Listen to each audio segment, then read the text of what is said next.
Hello, welcome to Tailored Materials. Today is about nitrides, materials that form very strong bonds between a metal and nitrogen. It's an intermediate between a covalent and an ionic bond, but it has a very high hardness because the bond energy is very high, which also means a high melting point. Versions that you might know would include titanium nitride, iron nitrides, although they're less commonly known, they are commonly used, aluminium nitride, which again is probably not as commonly known, but it's commonly used. Boron nitride, which is known to be a very, very hard material. It's nearly as strong as diamond, and it has the same structure because we have a 3 and a 5. And so we end up with a similar structure to diamond and a very similar hardness. Silicon nitride as well. So those are very hard compounds that we would use for cutting, for sanding, and that kind of thing. They have better properties than carbides in some ways because they are less likely to burn, to oxidize at high temperature. So if we have a diamond, for example, in a cutting tool and it gets hot, it will oxidize away and turn into carbon dioxide, whereas a nitride is less likely to do that. It can stand a much higher temperature. So we end up with these interesting hard materials, and the question of how do we apply them to something that we want to make, because just like all hard materials and high melting point materials, they're very difficult to work, and so it will be much better to be able to generate a tool and then apply our hard material to it. It also improves the properties of the tool, because if we crack our hard coating, it won't destroy the tool, whereas if we make a drill bit or something out of a very, very hard material, then it will tend to shatter and break the whole thing. Historically, this would have been done by painting our cutting surface or our hardening surface with a nitrogen containing compound, for example bird poo, and putting it into a furnace to heat it up to allow the nitrogen to diffuse in. A more technologically advanced way to do that would be to have an oven, as is drawn here, with ammonia added. The ammonia dissociates into nitrogen and hydrogen at the surface of the metal, catalyzed by iron, for example, and the nitrogen diffuses into the metal. The hydrogen can reduce any oxide at the surface, so can help the process, and that will generate a nitrogen-rich layer close to the surface of the metal, which is handy for things such as bearings and gears, where a complex surface has to be hardened, but the center of the material should stay soft. Obviously, the time and temperature that we run this process for will determine how far and how concentrated our nitrogen species, so our nitrides, are in the surface of our metal and how far they penetrate. But obviously, the higher the temperature, the quicker they penetrate in. The longer the time, the more nitrogen, so we can vary the thickness and density of the nitrides to a large extent by controlling the process. However, we cannot control which surfaces are treated. All of the outside of our material is treated, and one major problem is that our surface must be very clean beforehand, because any oils on our surface and any other contamination will block that part of our material. So we could paint it deliberately to block it, but that would be very difficult to run. So typically this is used for gears and items that should be coated or should be hardened on all surfaces. There is another problem, that when we cool down the part after it's been heated, it can distort because it's got a very hard surface and a soft inside. The more symmetrical the part is, the better that it will retain its shape. But that very often means that some post-processing, polishing or cleaning up of the part is required after the nitriding. The next possibility would be plasma nitriding, where we generate a plasma of nitrogen using some kind of electrical discharge. The nitrogen ions, negative, are attracted towards a positive grid, but some of them miss, which generates a beam of negative nitrogen ions in this top part of our plasma gun, which then go and shoot onto our material. The advantage of this is that they are traveling in a pretty much straight line. So if we put in a block somewhere in the way, it will prevent the nitrogen reaching our metal, and we can treat some parts of our metal to make it hard, and other parts we can shade so it doesn't get hard. This is different to the ammonia process, the temperature process. This is a plasma process. The difference again, another difference would be the depth of nitriding is typically lower in this case because we can keep the temperature very low, which means we can make a very hard layer very close to the surface of the metal but not affect it deeper. This is obviously also an advantage and a disadvantage, because if we cause wear to our part, then we will lose our hardened surface. But on the other hand, we can make it much harder without damaging the other properties of our surface and without changing the size of it. The other advantage being, because we're not heating it, we're not changing its dimensions very much, and that means that we don't have to do post-processing. Typically in this case, we would nitride it and then package it. Very often it is difficult to get a hard enough layer on the surface of our material because there's always some native metal, some normal metal left over, and therefore it is better to put on a pure nitride material. That is what is possible with this method, which is a plasma method.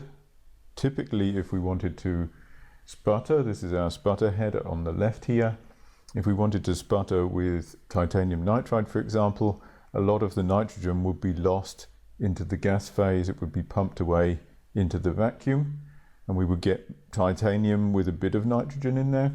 So we have to add nitrogen, or we could use a pure titanium target and add a lot of nitrogen. So on the left we have a sputter head with a negative electrode at the titanium, attracting, let's call them argon ions, towards it to sputter out titanium. The titanium flies into the chamber. The chamber is at the positive electrode for the sputter head. On the other side we have exactly the same thing that we just were looking at. It's a gun for shooting nitrogen ions. So we've got nitrogen inlet, some kind of plasma discharge. In this case, I've got an AC plasma discharge. No, I haven't. I've got a DC plasma discharge, but it doesn't matter. We generate some ions. They're accelerated towards a grid, and some of them go flying out, which gives us a beam of ions, which we can direct either at our sample or at our at a crossing point of the beam. Typically it will be directed at the sample to add a little bit of energy to our coating, and then we will end up, if we balance them properly, with a titanium nitride coating. If we start with titanium nitride, otherwise we end up with an unsaturated coating.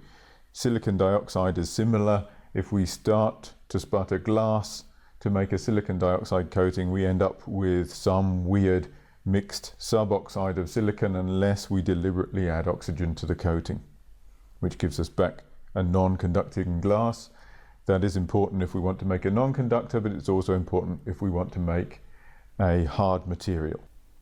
Even at low temperatures, there are limits to what we can do because our coating will be not quite the same size as the layer beneath it. So if we look at this example, we've got a large material and a small material on top of each other, and if we force them to the same length, so have the top one being deposited, it's got compressive stress in it, so it would like to be bigger than the bottom one, then it will either bend the whole material, the whole piece, outwards, like a bimetallic strip does, or it will retain this compressive stress in it, which will build up and get higher and higher.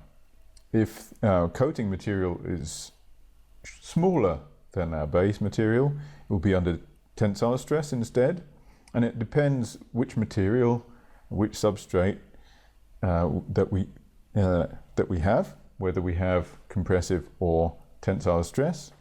It's very difficult to have no stress in it at all, because as we add layers, we are modifying the material. We've got a different surface tension. We've got all kinds of processes going on. If we put it on hot, it will shrink. Both of the materials will shrink, but not to the same amount. So we will also have a thermal expansion mismatch between the two materials. And so we will always end up with some interfacial stress between the two. So the interfacial area is constant on our device, or whatever we're trying to coat. But as we make the thickness of our coating larger and larger, the amount of stress, the amount of force that the coating can exert on the lower material gets higher and higher, because it's proportional to the thickness. So we have a problem. As we increase the thickness, the stress will eventually win and beat the adhesion, however good the adhesion between the two materials is. Alternatively, the cohesion inside one of the materials can break down, and so we can deform one or the other and break it. So in this case, on the left, we have a film, a coating that has tensile stress in it, and eventually tensile stress will build up enough that either it will peel off completely from our surface, but if we have good adhesion, it will crack into small pieces, which we see typically with varnish or paints or the bottom of a riverbed. When it gets dry, they tend to craze in a semi-hexagonal pattern. It actually starts off square and then it goes hexagonal, because the forces in all directions have to be equalized, have to be used up, and the distance across this depends on, so the distance between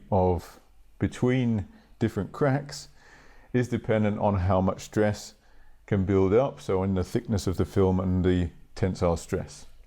On the other side, if we build up more and more compressive stress, we can, and we've got a hard coating, then the hard coating will eventually bully the substrate to take up a larger length, because it is trying to be longer than the substrate is, and the simplest way to do that, if the object can't be bent, is to put waves into the surface.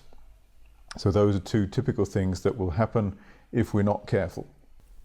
There are ways to mitigate these problems, of course. One of those would be to have what we've got on the left here, a nanocrystalline surface, or a mixture of hard particles in the soft matrix, which brings us all the way back to the nitrides at the beginning of this, where we've got small particles of nitride material, small crystals of nitride material inside a softer metal, so that when we abrade it, the metal will be abraded, but the hard particles remain. That also means if we crack, so if we drop it or if we hit it with something sharp and hard, it can only break one of these particles and maybe remove it, but if they're very small particles, we can have a lot of them in a film. If we have a metal between them, or something soft between them, then it can deform to take up the stress that develops during coating, or that develops during heating and cooling cycles. On the right, we have a layered structure. So this would be easy if we're coating with a titanium sputter target and using nitrogen, because we can turn our nitrogen on and off in cycles, and then we will automatically get layers of titanium nitride, titanium, titanium nitride, titanium, or we could do it with aluminium. The metal layers are comparatively soft, and so they shift to take up the stress, and that reduces the stress of the system, and so we're less likely to get cracking. We can then have complete layers of hard material.